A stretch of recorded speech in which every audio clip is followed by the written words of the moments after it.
itu diawali dari embargo ya, sanksi ekonomi yang diterapkan oleh Amerika dan Uni Eropa terhadap Rusia yang kemudian berbalik arah ya di mana Rusia dan Eropa bermasalah dengan energi ya di mana Rusia melakukan embargo balik ya menghentikan waktu itu sementara untuk minyak ya kemudian gas alam kemudian batu bara dan gandum. Ya disinilah baru kelihatan bahwa apa sanksi yang diberikan oleh Uni Eropa maupun Amerika Serikat rupanya ini tidak dijadikan sebagai acuan di mana Rusia ini akan bangkrut, tetapi kenyataannya Rusia ini bertambah jaya. Nah, disitulah diawali akhirnya apa terjadi inflasi yang cukup tinggi dan saat itu harga emas dunia memang melambung tinggi, tapi setelah di hari-hari berikutnya kembali mengalami pelemahan akibat inflasi yang cukup tinggi, kemudian negara-negara di Eropa, Amerika terjadi resesi teknikal, bahkan ada juga yang kemungkinan di kuartal ketiga ini akan terjadi resesi baik Amerika maupun di Uni Eropa. Nah, ini membuat apa? Membuat bank sentral global ya bukan saja Amerika, Eropa, Inggris ya ini pun juga menaikkan suku bunga, bahkan suku bunganya begitu drastis sehingga apa? Safe haven ya kilo emas ini kembali pudar. Ini sebenarnya permasalahan yang mendasar pada saat inflasi mengalami kenaikan, tetapi bank sentral global menaikkan suku bunga. Apalagi Amerika yang kita tahu bahwa ekonomi terbesar di dunia adalah Amerika. Amerika juga adalah sebagai polisi dunia, kemudian menaikkan suku bunga, yield obligasi tenor 10 tahun mengalami peningkatan yang cukup tajam, sehingga Pak indeks dolar ini menguat. Ya bahkan ada kemungkinan besar indeks dolar itu akan menuju 112. Nah, ini yang cukup membuat apa?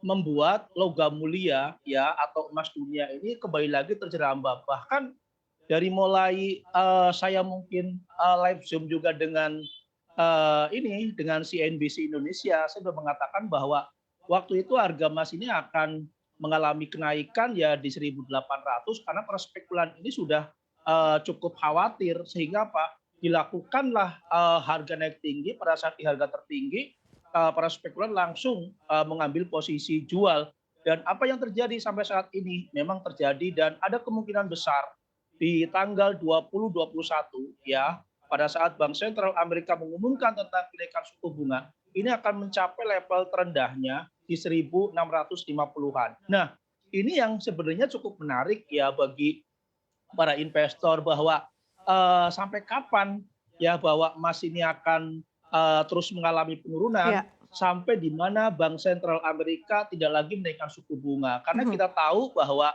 kemarin ya inflasi ekspektasinya 8,1%, tetapi kenyataannya adalah 8,3%. Nah, ini mengakibatkan Bank Sentral Global akan menaikkan suku bunga yang cukup agresif.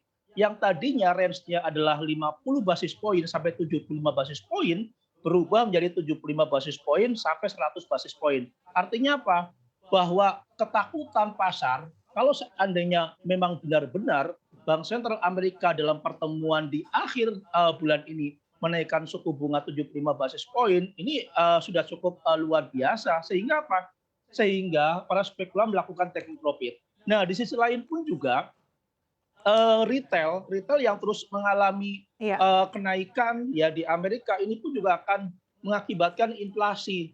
Nah, oke. di sisi lain pun juga bahwa kalau kita melihat dalam kondisi saat ini ya pelaku pasar ini harus berhati-hati juga. Karena apa? Mungkin banyak juga investor-investor yang sudah melakukan pembelian logam mulia di harga tertinggi kemudian sampai saat mengalami kerugian.